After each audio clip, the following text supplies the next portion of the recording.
গরম লাগতেছে, তাই ল্যাবের নিচে যাই শুয়ে পড়লাম। ডিপ্রেশন। দেখতে গেছি কারেন্ট আইলো নাকি, সুইচ চাপ দিলাম, শর্ট খেয়ে লাফালাফি করলাম। আবারও গরম লাগতেছে, ফ্যান নিয়ে এলাম, সুইচ চাপ দিলাম, চলে না। আবারও চাপ দিলাম, চলে না। আবারও গরম লাগতেছে, তাই ল্যাবের নিচে যাই শুয়ে পড়লাম। কিরে বন্ধু, কি করছো? মন খারাপ কে? আরে বন্ধু, কি আর কমু রে, এই পুরা কপালের কথা। ভাবছিলাম দুইটা বিয়ে করে সুখী হমু, একজন অভিমান করলে আর একজনের কাজ যাবো, আর এখন দেখি একজনে বান্ধে আর একজনে পিটাই। বন্ধু আমার ধরা খায় গেছে।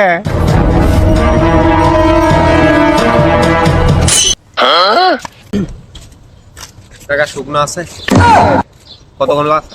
কয় কেজি লাগবে? 1 কেজি। কেজি কত? 50,000। 3 কেজি গাছ একজন কাট করা হয়েছে। আছে 1 কেজি। কত বললেন কেজি? 500। 50,000 বললেন না একটু আগেই? ওরে বাবা, এই শুভ্রে শুভ্রে কেউ 50,000 টাকা করে নিবি?